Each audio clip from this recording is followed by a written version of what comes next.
अभी तक आपने देखा कैसे भेड़िए का भूत सियार के शरीर पर कब्जा कर लेता है और पूर्णिमा की रात में जानवरों का शिकार करता है। अंत में सियार शेर के हाथों मारा जाता है, परंतु भेड़िए का भूत चेतावनी देकर चला जाता है। मैं फिर आऊंगा। मैं अपना बदला लेने फिर आऊंगा। जंगल में सब कुछ पहले की तरह खुशहाल हो चुका था। सब मिलजुल कर हंसी खुशी रह रहे थे। एक दिन खरगोश शेर से, महाराज, एक डर हमेशा मुझे खाता रहता है कि वो भेड़िए का भूत दोबारा न आ जाए। हाँ बनी, सोचता तो मैं भी हूँ हर रोज। वो भेड़िया जाते जाते कहकर गया था, मैं आऊंगा, मैं फिर आऊंगा। शुक्र है ये बात हम दोनों ने किसी को नहीं बताई, नहीं तो सभी जानवर हमारी तरह परेशान रहते। तभी बंदर वहां आता है। क्या नहीं बताया महाराज? कुछ नहीं मिंकू, तुम बताओ कैसे आना हुआ? कुछ नहीं यार बनी, मैं तो तुम्हें बताने आया था कि हमारा दोस्त जैकी शहर से जंगल आ रहा है, खास हम दोनों से मिलने। क्या जैकी आ रहा है? कहाँ है वो? बस आने ही वाला होगा। तभी वहां जैकी आता है। बनी, मिंकू और जैकी बहुत पुराने दोस्त थे। वे तीनों मिलकर खूब मजे करते हैं। दोस्तों, जंगल का मजा ही कुछ और है। शहर में तो दम घुटता है। अब सोच रहा हूँ कुछ दिन जंगल में ही बिता कर जाऊं। जैकी भी उसी जंगल में उनके साथ रहने लगता है। अगले दिन सुबह मिंकू बंदर बनी से, यार बनी, पता है तुम्हारे रिश्तेदार टिनी खरगोश को किसी ने मार दिया है। क्या बात कर रहे हो मिंकू? बनी टिनी खरगोश की डेड बॉडी के पास जाता है और डेड बॉडी को देखकर चौंक जाता है और वो घबराते हुए शेर खान के पास जाता है। महाराज, महाराज, लगता है वो आ गया। कौन आ गया बनी? महाराज, मेरे रिश्तेदार टिनी खरगोश को उसी तरह मारा गया है जिस तरह महाराज वो भेड़िया। बनी की बात सुनकर शेर खान भी सन्न हो गया और उस दिन के बाद जंगल में वो ही खूनी सिलसिला शुरू हो जाता है। हर पूर्णिमा की रात कोई ना कोई जानवर मारा जाता है। तब एक दिन बनी और शेर खान आपस में बात करते हैं। शेर खान बोलता है, बनी, मेरा शक तुम्हारे दोस्त जैकी पर है। जब से वह आया है तब से ही मौतें हो रही हैं। किसी न किसी की जान जा रही है। नहीं, मैं ये नहीं होने दूंगा। मैं अभी उस जैकी को मार देता हूँ। नहीं महाराज, ऐसा नहीं हो सकता। मेरा दोस्त ऐसा नहीं कर सकता।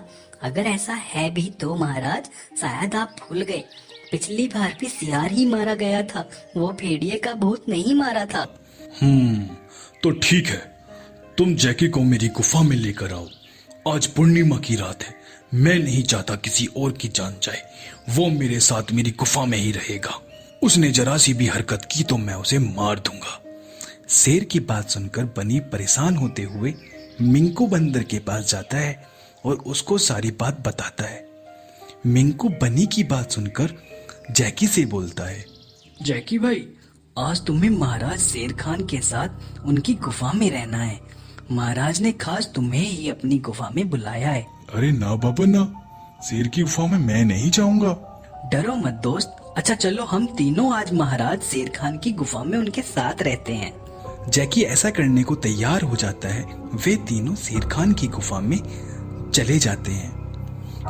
बनी खरगोश और मिंकू बंदर डर रहे थे, तो वहीं शेर खान तैयार था किसी भी अनहोनी से निपटने के लिए।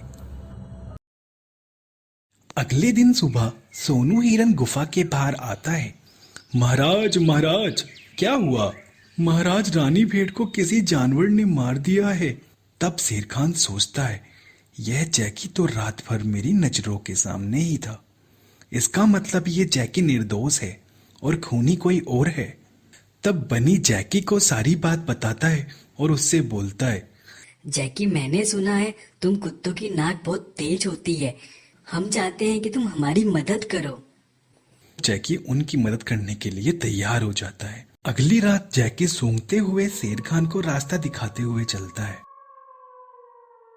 वह झाड़ियों की तरफ इशारा करता है। वह दोनों देखते हैं कि भेड़िया किसी जानवर का खून पी रहा है। शेर खान झट से मौका देखकर उस पर हमला कर देता है और उसको वहीं मार देता है। भेड़िए को मारने के बाद जैसे ही शेर खान और जैकी वहां से निकलते हैं, भेड़िया उठ जाता है। हा हा हा हा हा, मुझे मारना मुश्किल ही नहीं नामुमकिन है। मैं मर नहीं सकता, मैं मर नहीं सकता। और अब तो मुझे किसी के शरीर की भी जरूरत नहीं है। हर पूर्णिमा की रात खून पी पी कर मैं अब और भी ज्यादा शक्तिशाली हो चुका हूँ। पर इस शेर को सबक सिखाना पड़ेगा।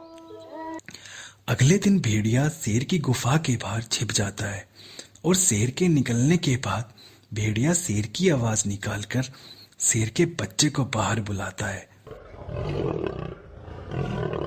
जिसको भेड़िया अपने मुंह में दबाकर भाग जाता है। मिंकू बंदर यह सब देख लेता है और शेर खान को जाकर बताता है। महाराज महाराज, वो भेड़िया आपके बच्चे को उठाकर ले गया। मिंकू की बात सुनकर शेर गुफा की ओर तेजी से भागता है। अपने बच्चे को ना पाकर वह क्रोधित हो जाता है। तब जैकी और मिंकू शेर को समझाते हैं। महाराज परेशान नहीं हो, छोटू को हम ढूंढ लेंगे, आप थोड़ा हिम्मत से काम लें। और वो तीनों छोटू को खोजने निकल पड़ते हैं। अगली कहानी अगले भाग में। धन्यवाद।